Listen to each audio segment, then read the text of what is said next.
Ooh. Okay, no, honestly. Okay, so it's spooky time. I've had this idea for a long time, and I finally wanted to just get ahead and do it, I guess. Um, I don't know how long I'm going to do this for, how many stories I'm going to read. Probably not very long. Because there's only like 29 total stories for Scary Stories to Tell in the Dark from, I believe, 29 or 30. And a lot of them are really short, so it won't be very long. Um, Off the bat, I'll tell you right now that the Harold story is the one that I truly, truly dislike. um, but you know, what are you gonna do? So, without further ado, let's just get right into it, huh? So the plan here is to read some scary stories to tell in the dark. Stories of which I was read as a child. Every Halloween in my elementary school library. Um, so that was probably smart. Uh, and as a side note, I'm sitting in the dark basically because the light by my computer has gone out. So, um, I got a new microphone. It doesn't really work very well, so we're still using my headset microphone. So, whatever. This is practice basically. So that's what we're gonna do. So, scary stories to tell in the dark. Um, by Schwartz and Gamel. I don't know. I saw the movie. I'll leave it at that, I guess. It wasn't the best. I wanted it to be better. I don't really know what they were going for, but either way. I have a compilation book of all of the stories. So the first one it starts with is The Big Toe.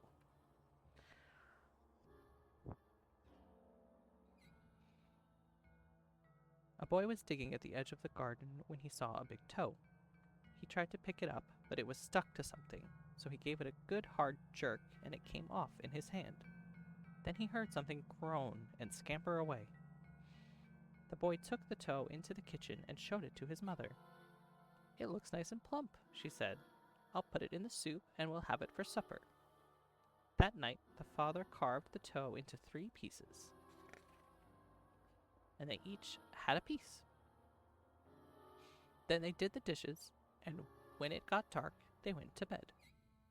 The boy fell asleep almost at once, but in the middle of the night, a sound awakened him.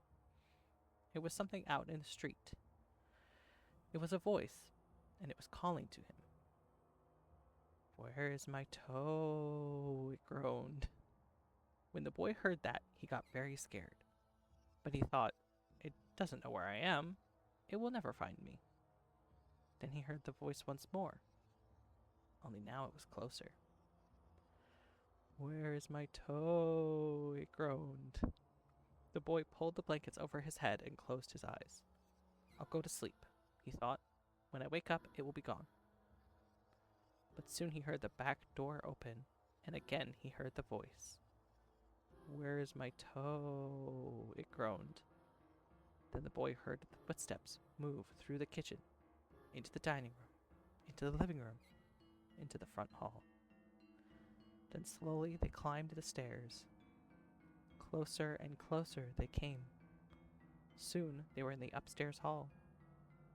Now they were outside his door. "Where's my toe?" the voice groaned. His door opened. Shaking with fear, he listened as the footsteps slowly moved through the dark toward his bed. Then they stopped. "Where's my toe?" the voice groaned. There's directions here. At this point, pause, then jump at the person next to you and shout, "You've got it!" The big toe also has another ending. When the boy hears the voice calling for its toe, he finds a strange looking creature up inside the chimney. What? The boy is so frightened he can't move. He just stands there and stares at it. Finally, he asks, What you got such big eyes for?" And the creature answers, "To look you through and through." "Oh, why you got such big claws for?" "To scratch up your grave." What you got such a big mouth for? To swallow you whole. Why do you have such sharp teeth for? To chomp your bones. This one also has a direction. It says, as you give the last line, pounce on one of your friends. I didn't realize these had directions. Okay, that was the big toe. These are all like jump scare stories according to this. This section is called Ah. This chapter is filled with jump stories you can use to make your friends jump with fright. Okay. So this is gonna be like a little exercise. Makes me really want to read these stories to my friends. Children.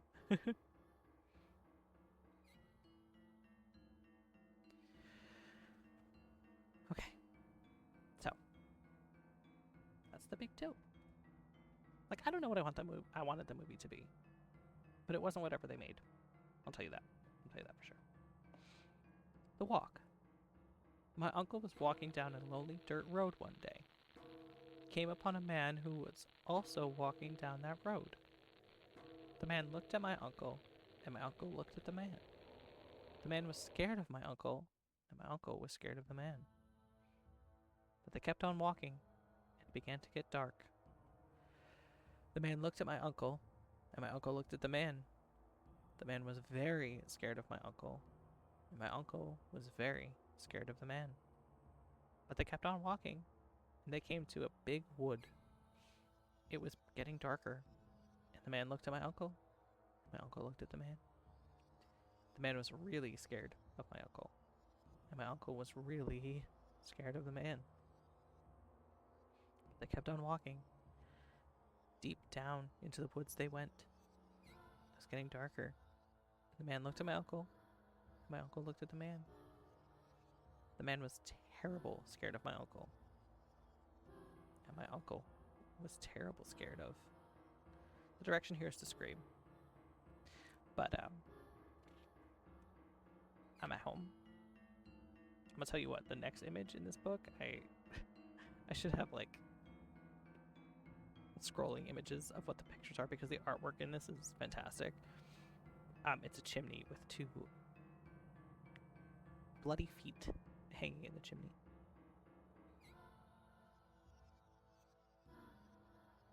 I love that these have directions, like acting cues. Okay. What do you come for? Is the title of this one. There was an old woman who lived all by herself. She was very lonely. Sitting in the kitchen one night, she said, "Oh, I wish I had some company." No sooner had she spoken than down the chimney tumbled 2 feet from which the flesh had rotted. The old woman's eyes bulged with terror. Then 2 legs dropped to the hearth and attached themselves to the feet. Then a body tumbled down, then 2 arms, and a man's head. As the old woman watched, the parts came together into a great, gangling man. The man danced around and around the room. Faster and faster he went. Then he stopped. He looked her into the eyes. "What do you come for?" she asked in a small voice that shriveled and shook. "What do I come for?" he said. "I come for you." Directions here are, as you shout the last words, stomp your foot and jump at someone nearby. I don't remember the librarians actually following the directions, but maybe they did. Me Tai Dodie Walker. Oh, I remember this one, I think. I remember the name anyway. There was a haunted house where every night a bloody head fell down the chimney. At least, that's what people said, so nobody would stay there overnight. Then a rich man offered $200 to whoever would do it, and this boy said he would try if he could have his dog with him. So then it was all settled. The very next night, the boy went to the house with his dog. To make it more cheerful, he started a fire in the fireplace. Then he sat in front of the fire and waited, and his dog waited with him. For a while, nothing happened. But a little after midnight, he heard someone singing softly and sadly off in the woods. The singing sounded something like this. Ni tai do di walker. It's just someone singing, the boy told himself. But he was frightened. Then his dog answered the song. What? Then his dog answered the song. Softly and sadly it sang. Linchi kinchi koli moli tinko tingo. The boy could not believe his ears. His dog had never uttered a word before. Then a few minutes later, he heard the singing again. Now it was closer and louder. But the words were the same. Ni taido ti walker. This time the boy tried to stop his dog from answering. He was afraid that whoever was singing would hear it and come after them. But his dog paid no attention and it sang again. Linchi kinchi koli moli tingo dingo. A half hour later, the boy heard the singing again. Now it was in the backyard, and the song was the same. Me Taidori Walker. Again, the boy tried to quiet his dog, but the dog sang out louder than ever. Linchi kinchi koli moli dingo dingo. Soon the boy heard the singing again. Now it was coming down the chimney. Me Taidori Walker. The dog sang back. Linchi kinchi koli moli dingo dingo. Suddenly, a bloody head fell out of the chimney. It missed the fire, landed right next to the dog. The dog took one look and fell over, dead from fright. The head turned and stared at the boy. Slowly, it opened its mouth and screams. If I was on my own, I would probably actually do the screaming, but I probably shouldn't right now.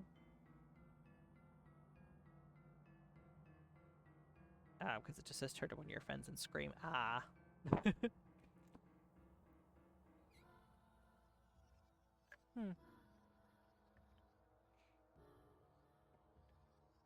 Well.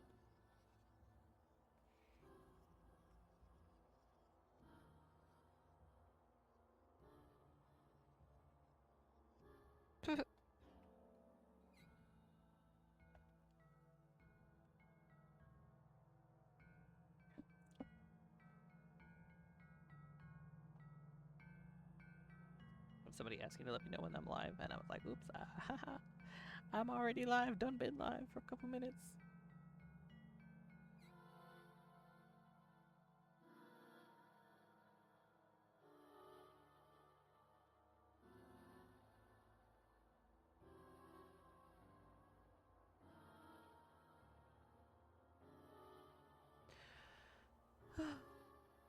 Meet Dodie Walker. I kind of remember that.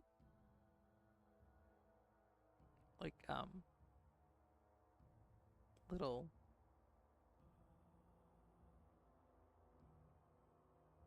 hold on. I'm trying to load the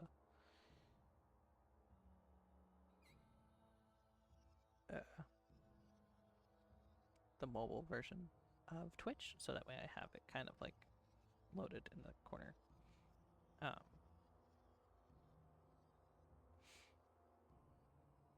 Okay. Anywho, so back to the stories. This one is a man who lived in Leeds. Some say this rhyme doesn't mean anything. Others are not so sure. There was a man who lived in Leeds. He filled his garden full of seeds, and when the seeds began to grow, it was like a garden filled with snow. But when the snow began to melt, it was like a ship without a belt. And when the ship began to sail, it was like a bird without a tail. And when the bird began to fly, it was like an eagle in the sky. And when the sky began to roar, it was like a lion at my door. And when the door began to crack, it was like a penknife in my back. And when my back began to bleed, I was dead. Dead indeed. Jump at your friends and scream, ah! Man, I don't remember if the librarians actually did that. Oh, this one has a song. Oh, I can't sight read. But it actually I was about to like hold it up to the camera, like you could see. There, I mean, there is a camera, but you can't see. Okay, anyway.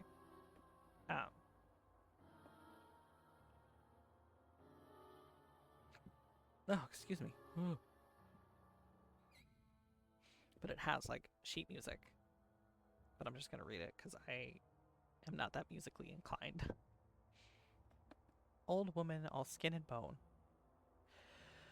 There was an old woman, all skin and bone, who lived near the graveyard, all alone. Ooh. She thought she'd go to church one day to hear the part. I can read. She thought she'd go to church one day to hear the parson preach and pray. And when she came to the church house stile, she thought she'd stop and rest a while. When she came up to the door, she thought she'd stop and rest some more. But when she turned and looked around, she saw a corpse upon the ground. From its nose to its chin, the worms crawled out, and the worms crawled in. The woman to the preacher said, "Shall I look like that when I am dead?" The preacher said to the woman, "You'll look like that. You'll look like that when you are dead." It says now scream. I didn't think that one was quite as scary. Alright, this next section is called He Heard Footsteps Coming Up the Cellar Stairs. There are ghosts in this chapter. One comes back as a real person, another takes revenge on her murderer, and there are other strange happenings. Ugh.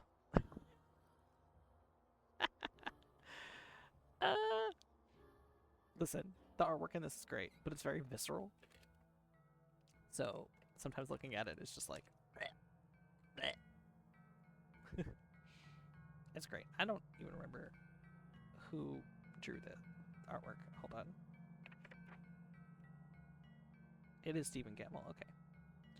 Yeah, his artwork is shaped what scares me. I'm just gonna not look at the thing. The thing. This is called The Thing, and I hate the picture. Ted Martin and Sam Miller were good friends. They spent a lot of time together.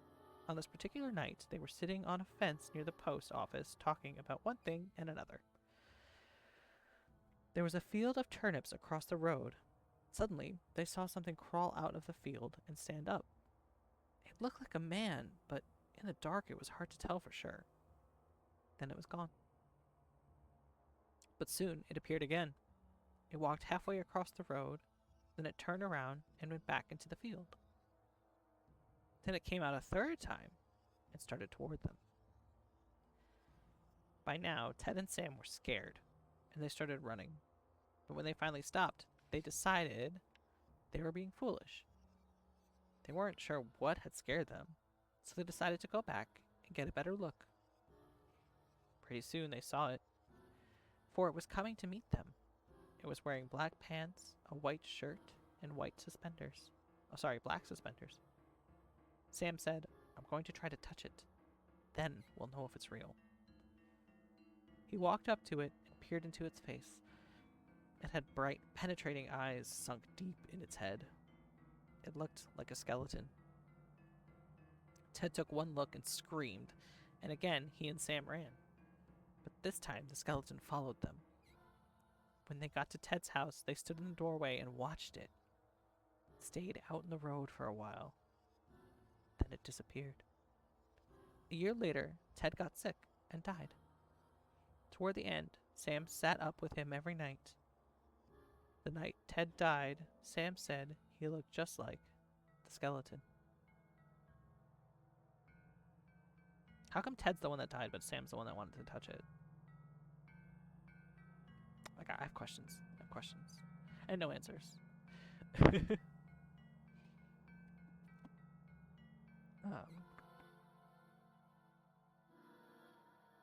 Wow, I've read so many, and it's only been 20 minutes. I'm impressed. Impressed, I'd say.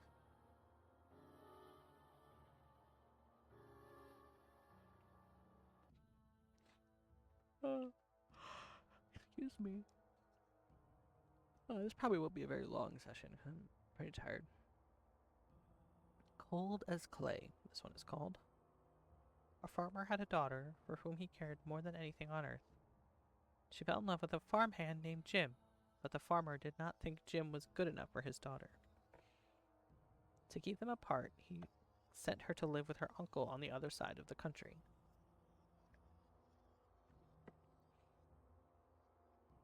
Soon after she left, Jim got sick, and he wasted away and died. Everyone he said he died of a broken heart. The farmer felt so guilty about Jim's death he could not tell his daughter what had happened.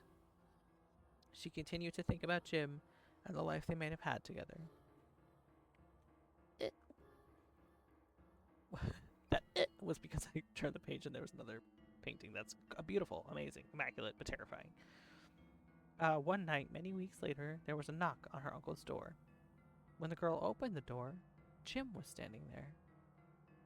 Your father asked me to get you, he said, and came on his best horse.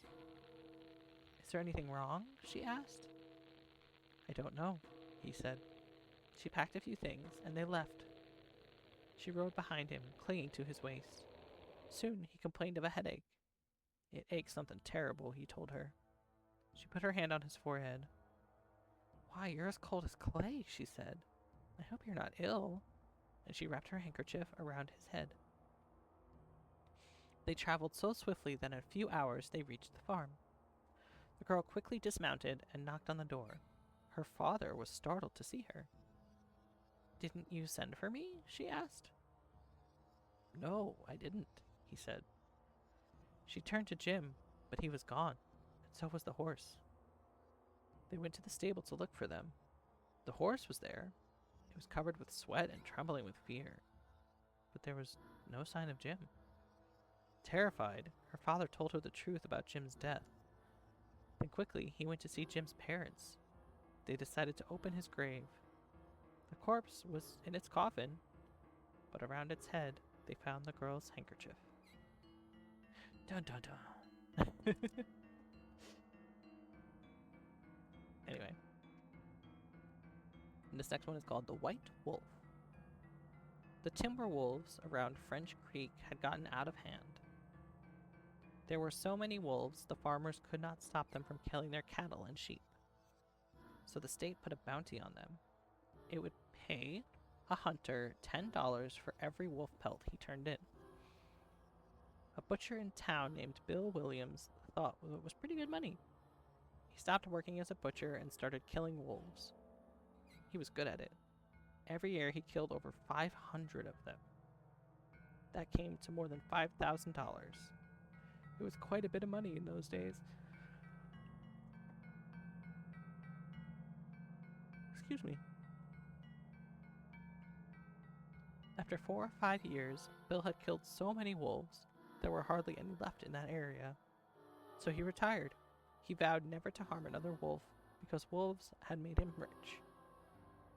And one day, a farmer reported that a white wolf had killed 2 of his sheep. He had shot at it and hit it, but the bullets didn't have any effect. Soon, that wolf was seen all over the countryside, killing and running, but nobody could stop it. One night, it came to Bill's yard and killed his pet cow. Bill forgot about his decision never to harm another wolf. He went into town the next morning and bought a young lamb for bait. He took it out into the hills and tied it to a tree. Then he backed off about 50 yards and sat down under another tree. With his gun in his lap, he waited. When Bill didn't come back, his friends started looking for him. Finally, they found the lamb. It was still tied to a tree. It was hungry, but it was alive. Then they found Bill. He was still sitting against the other tree, but he was dead. His throat had been torn open. But there was no sign of a struggle. His gun hadn't been fired. There were no tracks in the soil around him. As for the white wolf, it was never seen again. You know what? Good for them. Good for her.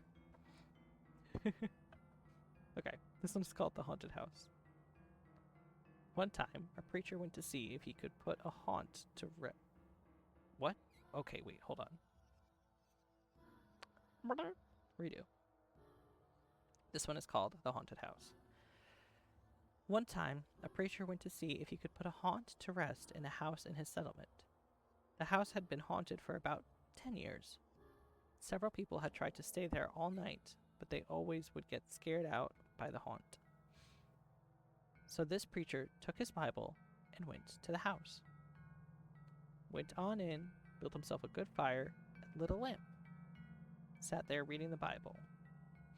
And just before midnight, he heard something start up in the cellar, walking back and forth, back and forth.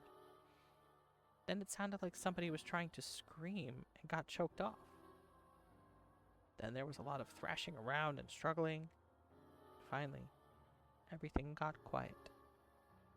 The old preacher took up his Bible again, but before he could start reading, he heard footsteps coming up the cellar stairs. He sat watching the door to the cellar, and the footsteps kept coming closer and closer. Can you... Hi, welcome. Can you fix it? Is there a way to fix that? Though, honestly, that's an iconic name. I love it. We're reading about a preacher who's in a haunted house right now.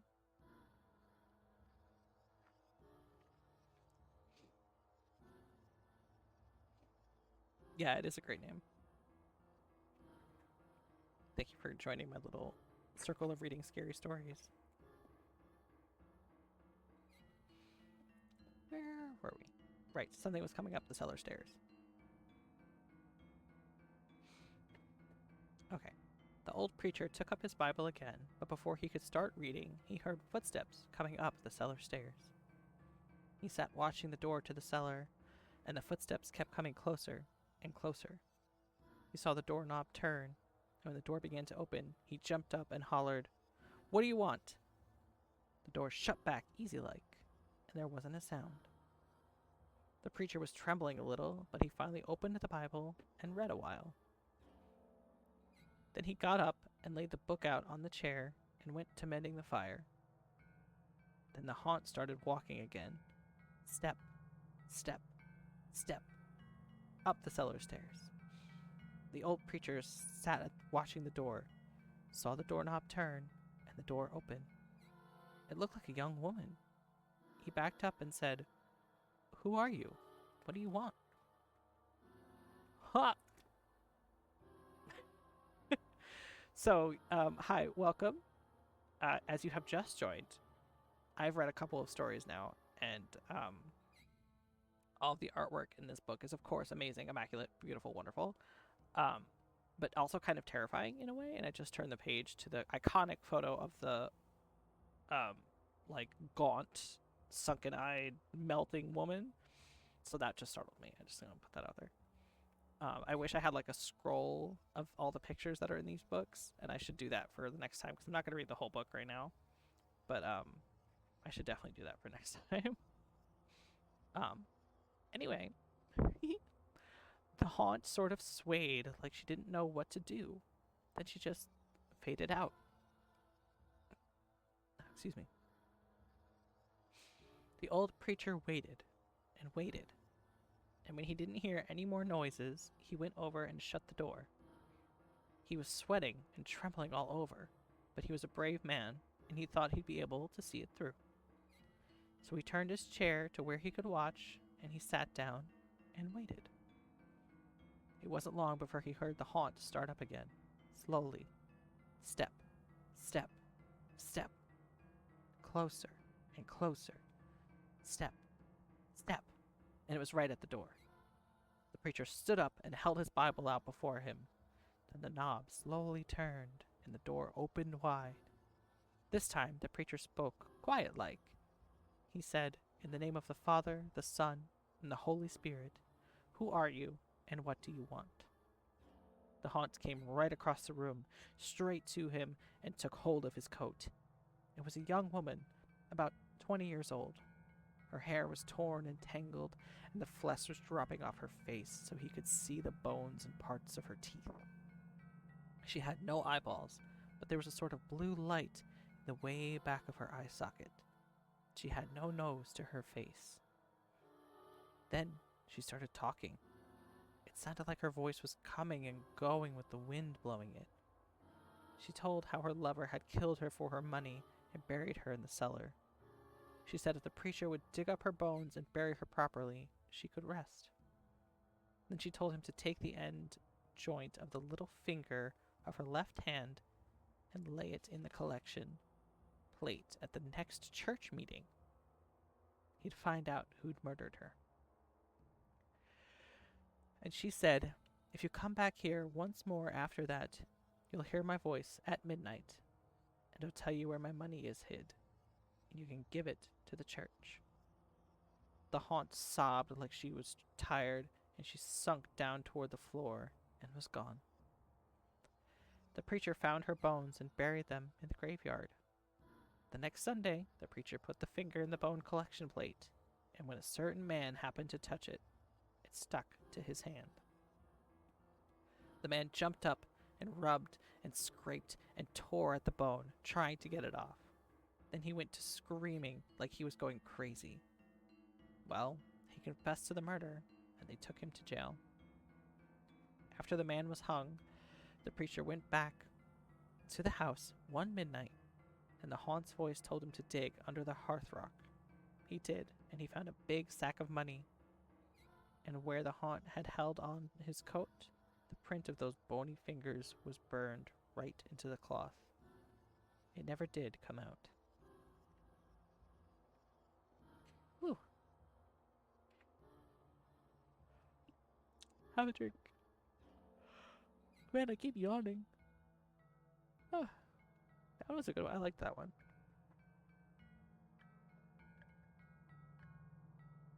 Spooky. Spooky with a moral. Which I guess all scary stories probably have one. The guests. A young man and his wife were on a trip to visit his mother.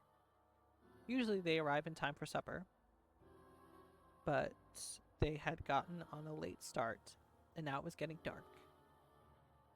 Oh, you love the vibe? Thank you. So they decided to go look for a place to stay overnight and go on in the morning. Just off the road, they saw a small house in the woods. Maybe they rent rooms, the wife said, so they stopped. Castles don't have phones, you moron. Anyway. An elderly man and woman came to the door. They didn't rent rooms, they said, but they would be glad to have them stay overnight as their guests. They had plenty of room, and they would enjoy the company. The old woman made coffee and brought out some cake, and the four of them talked for a while. Then the young couple were taken to their room. They again explained that they wanted to pay for this, but the old man said he would not accept any money. The young couple got up early the next morning before their hosts had awakened. On a table near the front door, they left an envelope with some money in it for the room. Then they went to the next town. They stopped in a restaurant and had breakfast. When they told the owner where they had stayed, he was shocked. That can't be, he said. That house burned to the ground, and the man and woman who lived there died in the fire. The young couple would not believe it, so they went back to the house. Only now, there was no house. All they found was a burned-out shell. They stood staring at the ruins, trying to understand what had happened. Then the woman screamed. In the rubble was a badly burned table, like the one they had seen in the front door. On the table was the envelope they had left that morning. Apparently that's all their ghost stories. Because this section is called They Eat Eyes, They Eat Your Nose. Gross. There are scary stories about all kinds of things. The ones told here are about a grave, a witch, a man who liked to swim, a hunting trip, and a market basket. There also is one about worms eating a corpse. Your corpse. Okay. The Hearst song. Again. Actually, this one doesn't have notes. The other one did. Oh, no. Yeah, it does. On the next page it does. I'm still not going to sync because I'm not good at sight reading anything. Actually, I don't even think I could. I'd have to really sit down and try. I don't remember notes. You remember Goosebumps. I said, actually, when did this come out?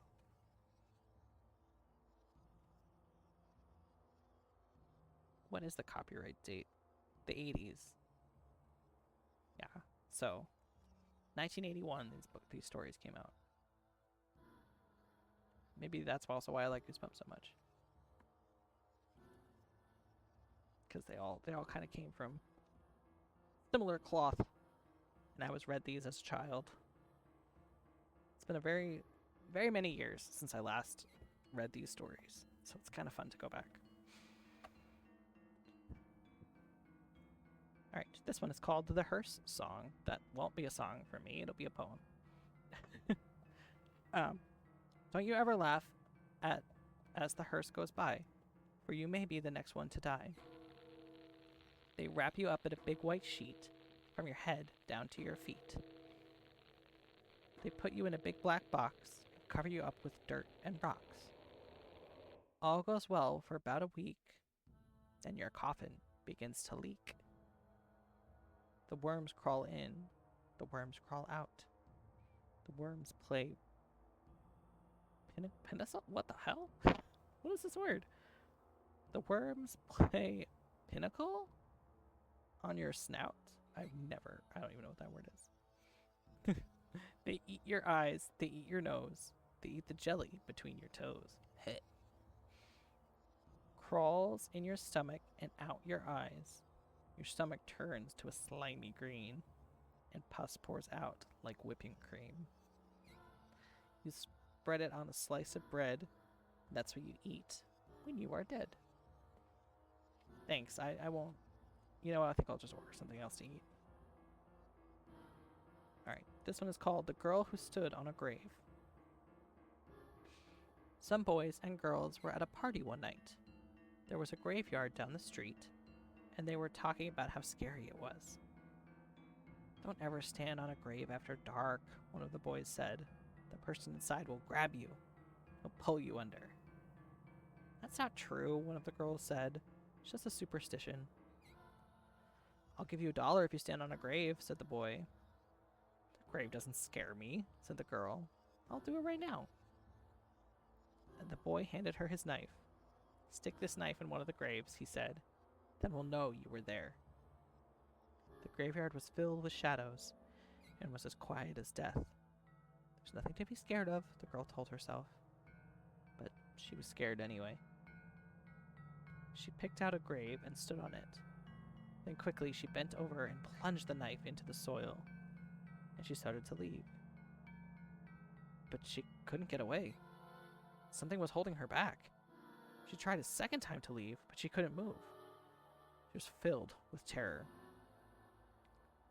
Something's got me, she screamed, and she fell to the ground. When she didn't come back, the others went to look for her.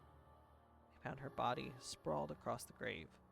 Without realizing it, she had plunged the knife through her skirt and had pinned it to the ground. It was only the knife that had held her. She had died of fright. Wow. Could you imagine? Excuse me. My drink wanted to go down the wrong pipe.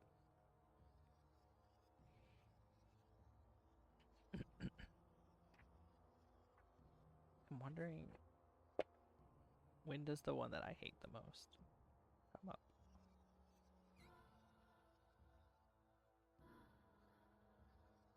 Okay, I don't think it's in this one. Excuse me. This is called A New Horse. Two farm hands shared a room. One slept at the back of the room, the other slept near the door. After a while, the one who slept near the door began to feel very tired early in the day. His friend asked what was wrong. An awful thing happens every night, he said. A witch turns me into a horse and rides me all over the countryside.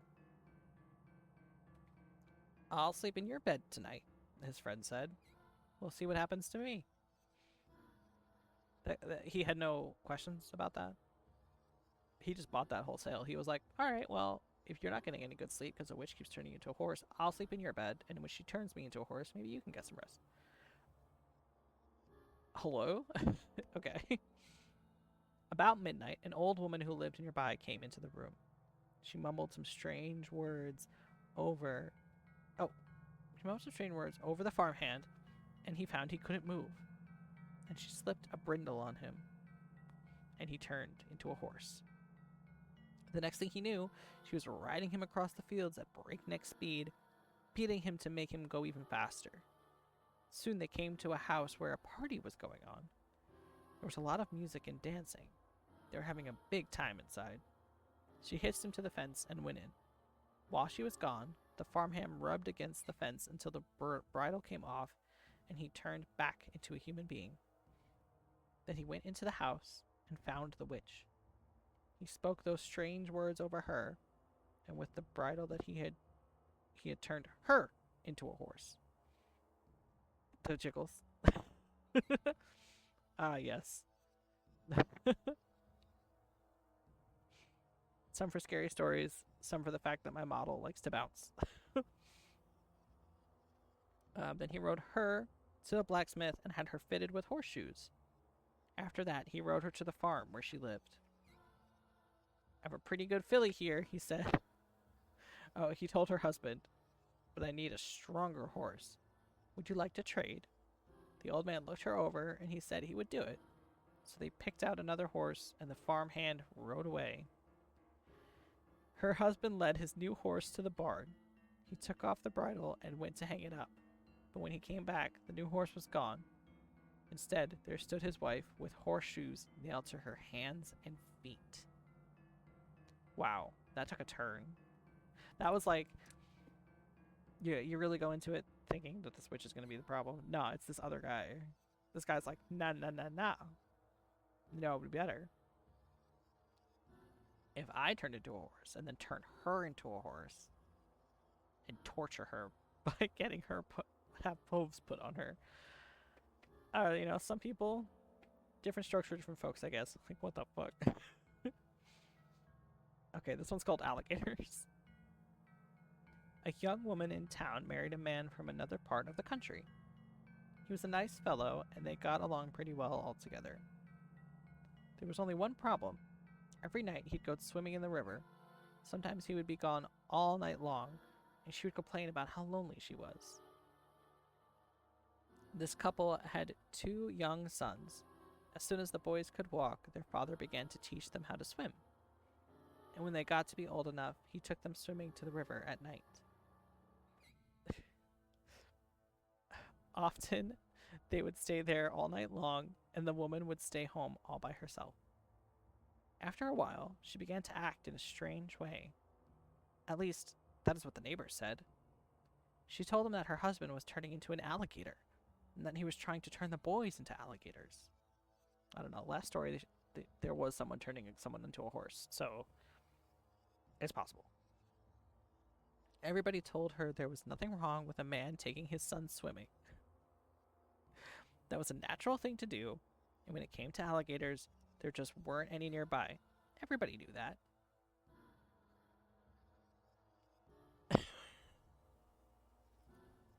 Lizard. Oh my god, is there an artwork for this one? Yes. Okay, great. After this, I'm definitely gonna take this picture of this alligator and just do lizard. Lizard. Okay. Early one morning, the young woman came running into town from the direction of the river. She was soaking wet.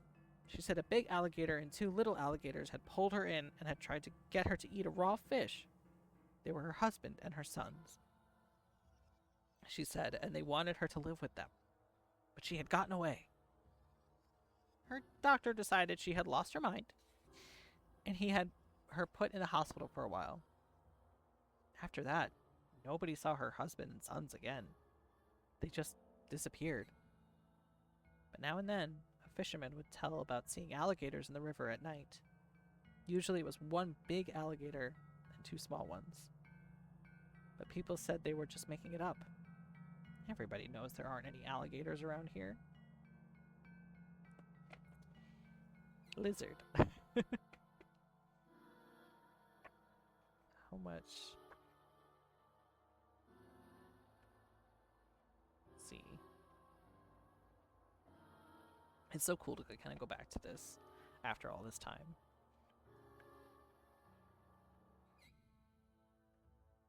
Okay. A man named Joseph Blackwell came to Philadelphia on a business trip. This is called Room for One More. He stayed with friends in the big house they owned outside the city. That night they had a good time visiting, but when Blackwell went to bed, he tossed and turned and couldn't sleep. Sometime during the night, he heard a car turn into the driveway. He went to the window to see who was arriving at such a late hour. In the moonlight, he saw a long black hearse filled with people.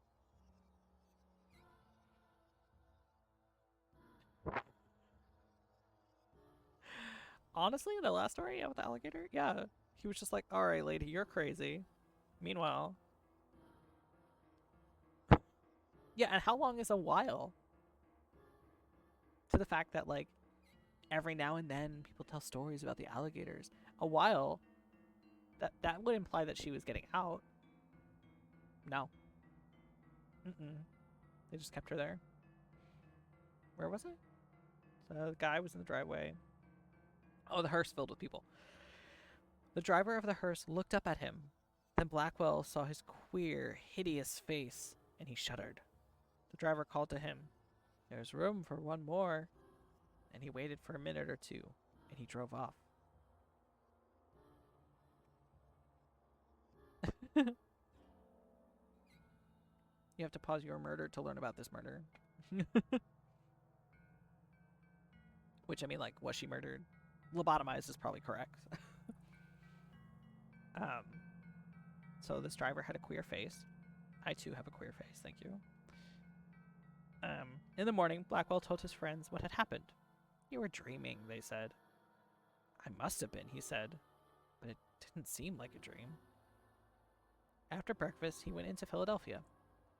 He spent the day high above the city in one of the new office buildings there. Late in the afternoon, he was waiting for an elevator to take him back down to the street. But when it arrived, it was very crowded. One of the passengers looked out and called to him. "There's room for one more," he said. It was the driver of the hearse. "No thanks," said Blackwell. "I'll get the next one." The doors closed and the elevator started down. There was shrieking and screaming and the sound of a crash. The elevator had fallen to the bottom of the shaft. Everyone aboard was killed. Interestingly enough, the image here that they drew is like chess pieces. I don't quite understand. And yes, clearly Blackwell is homophobic. This one is called the Wendigo. Oh, this one's actually a little longer. Cool. A wealthy man wanted to go hunting in part of northern Canada where few people had ever hunted. He traveled to a trading post and tried to find a guide to take him, but no one would do it. It was too dangerous, they said. Finally, he found a Native American who needed money badly, and he agreed to take him. His name was Defago? They made camp in the snow near a large frozen lake. For 3 days they hunted, but they had nothing to show for it. The third night was a windstorm came by. They lay in their tent listening to the wind howling and the trees whipping back and forth. To see the storm better, the hunter opened the tent flap. What he saw startled him. There wasn't a breath of air stirring, and the trees were standing perfectly still. Yet he could hear the wind howling. And the more he listened, the more it sounded like it was calling Defago's name. Defago, it called. Defago. I must be losing my mind, the hunter thought. But Defago had gotten out of his sleeping bag. He was huddled in a corner of the tent, his head buried in his arms. "What's this all about?" the hunter asked.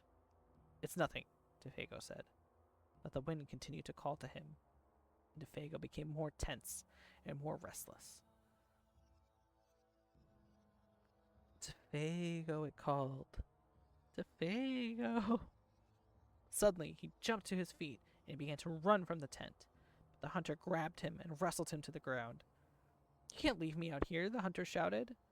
Then the wind called again, and DeFago broke loose and ran into the darkness. The hunter could hear him screaming as he went. Again and again he cried, "Oh, my fiery feet, my burning feet of fire." Then his voice faded away and the wind died down. At daybreak, the hunter followed DeFago's tracks in the snow. They went through the woods, down toward the lake, then out onto the ice. But soon he noticed something strange. The steps DeFago had taken had gotten longer and longer. They were so long no human could have taken them. It was as if something had helped him to hurry away. The hunter followed the tracks out to the middle of the lake, but there they disappeared. At first he thought that DeFago had fallen through the ice, but there wasn't any hole. Then he thought that something had pulled him off the ice into the sky, but that made no sense. As he stood wondering what happened, the wind picked up again. Soon it was howling as it had the night before. Then he heard DeFago's voice. It was coming from up above, and again he heard DeFago screaming, "My feet, my burning feet." But there was nothing to be seen.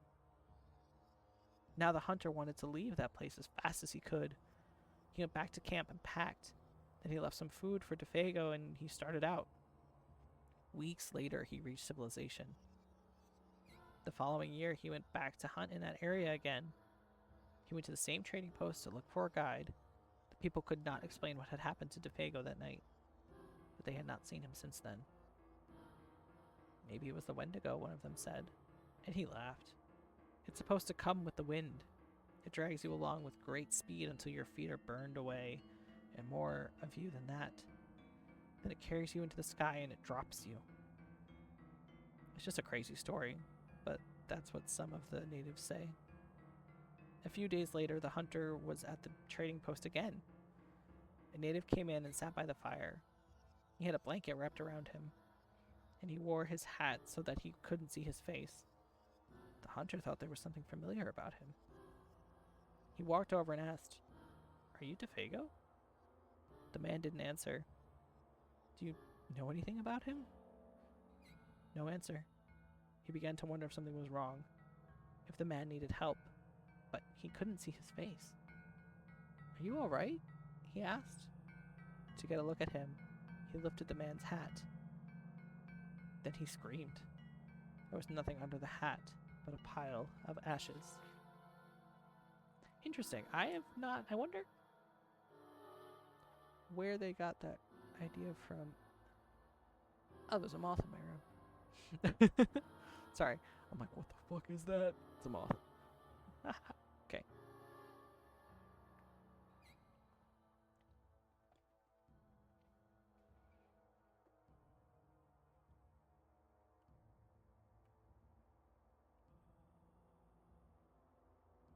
Okay. I think I have two more stories of this one. And then that will have been about an hour of story time, which I think is good. This one is called The Dead Man's Brains. This scary story is a scary game that people play at Halloween, but it can be played whenever the spirit moves you. The players sit in a circle in a darkened room and listen to a storyteller describe the rotting remains of a corpse. Each part is passed around for them to feel. In one version, a player is out if he or she screams or gasps with fright. In another version, everybody stays to the end, no matter how scared they get. Here is the story. Once in this town there lived a man named Brown. It was years ago, on this night, that he was murdered out of spite. We have here his remains. First, let's feel his brains. A wet, squishy tomato. Now, here are his eyes, still frozen with surprise. 2 peeled grapes. This is his nose, a chicken bone. Here is his ear, a dried apricot. These are the little notes are in quotes, not quotes, in parentheses. I just think it's fun that they actually have this as like a game you can play. And here is his hand, rotting flesh and bone, a cloth or rubber glove filled with mud or ice. But his hair still grows, a handful of corn silk or wet fur or yarn. His heart still beats now and then. A piece of raw liver, ew. And his blood still flows. Dip your fingers in it. It's nice and warm. A bowl of ketchup thinned with warm water. That's all there is, except for these worms. They are the ones that ate the rest of him. A handful of wet cooked spaghetti.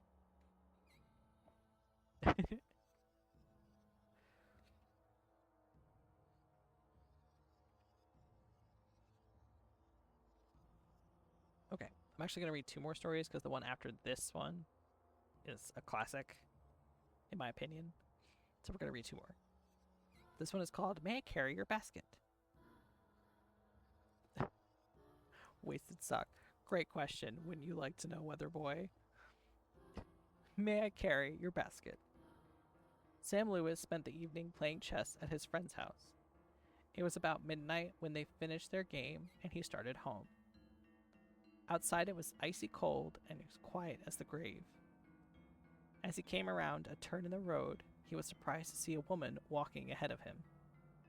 She was carrying a basket covered with a white cloth. When he caught up to her, he looked to see who it was. But she was so bundled up against the cold, it was hard to see her face. "Good evening," Sam said. "What brings you out so late?" But she didn't answer. Then he said, "May I carry your basket?" She handed it to him. From under the cloth, a small voice said, "That's very nice of you." And it was followed by wild laughter. Sam was so startled that he dropped the basket, and out rolled a woman's head. He looked at the head, and he stared at the woman. "It's her head," he cried. Then he started to run, and the woman and her head began to chase him. Soon, the head caught up to him. It bounded into the air and sunk its teeth into his left leg. Sam screamed with pain and ran faster, but the woman and her head stayed right behind. Soon, the head leaped into the air again and bit his other leg. Then, they were gone. Wow, the moral of that one is, I guess, don't help strangers? Damn. This section is called Other Dangers. Most of the scary stories in this book have been passed down over the years, but the ones in this chapter have been told only in recent times. They are stories that young people often tell about the dangers we face in our lives today.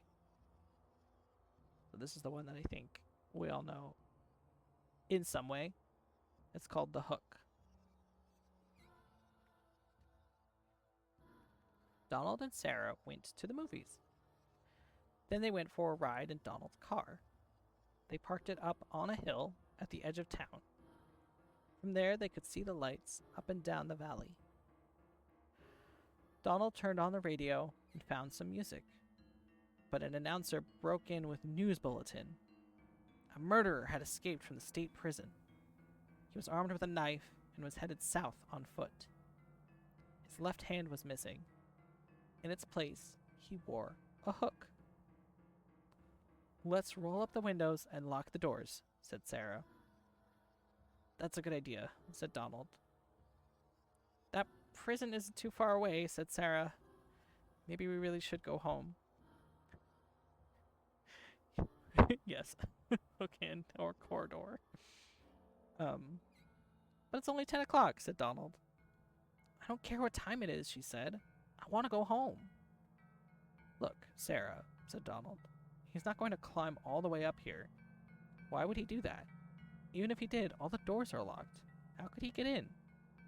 "Donald, he could take that hook and break through a window and open a door," she said. I'm scared. I want to go home. Donald was annoyed. Girls are always afraid of something, he said. As he started the car, Sarah thought she heard someone, or something, scratching at her door. Did you hear that? She asked as they roared away. It sounded like somebody was trying to get in. Oh, sure, said Donald. Soon they got to her house. Would you like to come in and have some cola? She asked. No, he said. I've got to get home. He went around to the other side of the car to let her out. Hanging on the door handle was a hook. Yeah. So, yeah, the man-hand hook car door is that one. Trying to see. Yeah, because there's still a lot of more stories to this particular one.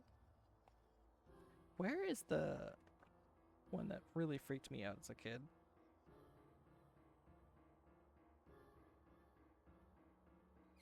Man, this artwork is crazy. Anyway. So unfortunately, I don't recommend the movie of Scary Stories to Tell in the Dark. I didn't think it was that great. But if you do want a spooky movie to watch, Grave Encounters is really good. So I recommend that one. But thank you all who have joined me for my little story time. I'm going to end this story time here for today and return at a later date with more stories. Because that is only 1/8 of this book. So there's a bunch more. Okay, 1/8 might be a little... actually, no. Yeah, maybe about 1/8. So thank you for joining me. Yeah. I hope you had fun. And if you have scary stories that you want to have read, or if you want me to read, I would happily read them. Feel free to send them to me and I will read them. Because clearly I know the scary stories to tell in the dark, but there gotta be scary stories out there that I don't know. It's the reason I love Are You Scared? Is just to hear new scary stories all the time. So yeah, more stories. Yeah, thank you for joining me, and I'll talk to you all soon. So long.